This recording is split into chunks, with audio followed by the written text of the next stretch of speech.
Assalamu alaykum, hörmətli anlıqçılar. Bugün Kamal Hisamidinovning Momamning shifoliq dorilari degan kitobini o'qishni davomlashtiramiz. Bugungi tema zamcha.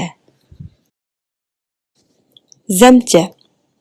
Shaxsan men boshqa xalqlarning milliy tibobatchiligiga oid nurg'un kitoblarni o'qigan odamman. Ammo bo'libmi g'arbliklar orasida xuddi bizdagidek faqat balalar kasalliklariga bevosita ishlatadigan dorilar to'g'risida bir narsa ko'rganim yo'q. Masalan, bizda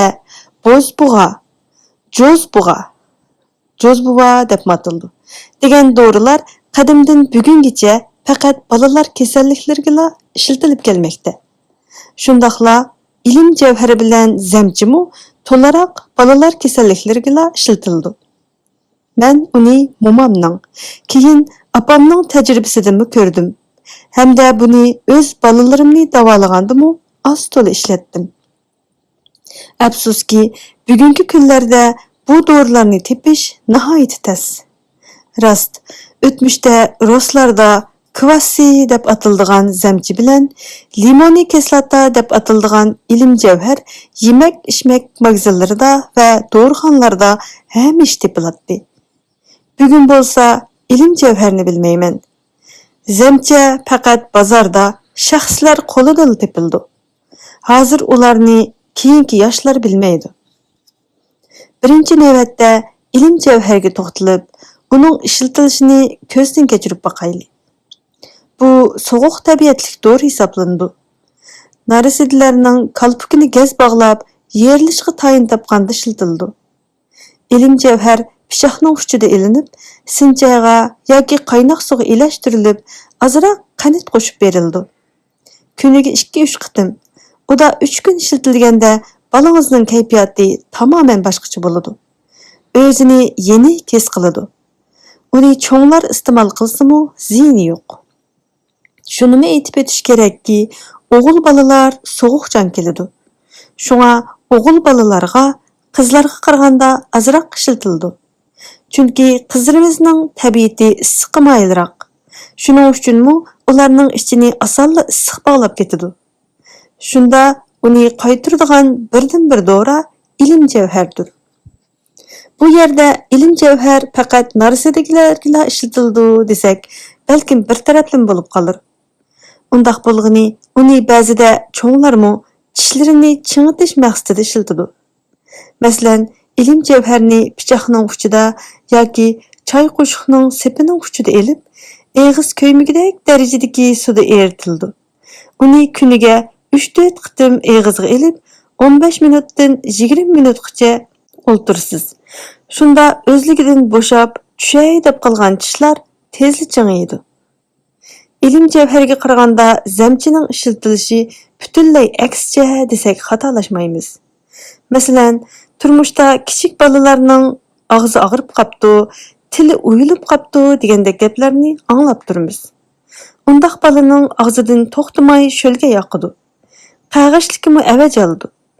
Bugungi yosh onalarning to'lisi ana shundaq sharoitda bolasining og'zini qandoq va nima bilan davolashni bilmay besh qatadi. Nurg'un yosh onalar shu savol bilan mushu qurlar egasiga murojaat qilgan. Uning dorisi faqat zamcha. U qo'rg'uchi tabiatga ega tuzga o'xshaydigan modda. Uni narisidagi berish uchun sal tavlangan qaynoq suvga tashlab, choy qo'shiq bilan 1-2 minut aralashtiramiz.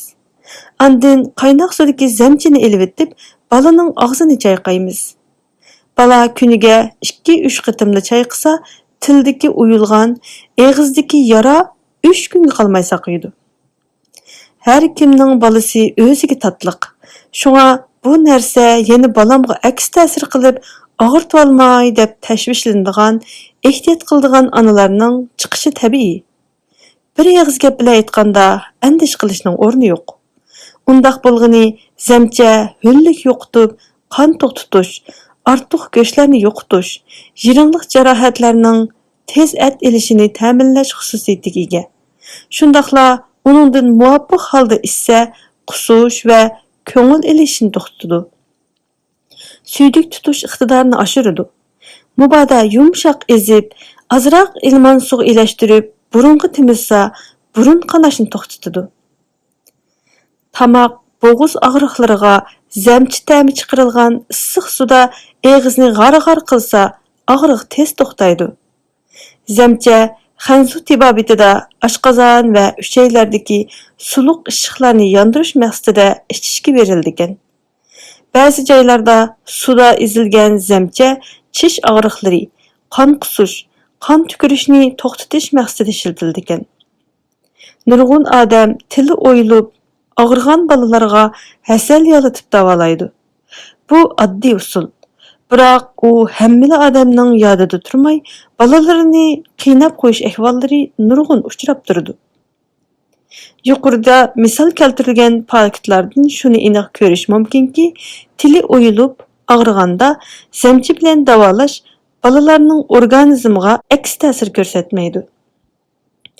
Uni bizga miros qoldirgan ota-bobolar ahmoq emas. U talay sinoqlardan muvaffaqiyatli o'tib, bizning davrimizgacha yetib kelgan. Bugungi anglitishimiz mushu yergacha bo'lsin. Keyingi qitimliq anglitishimizda ko'rishaylik. Salomat bo'ling.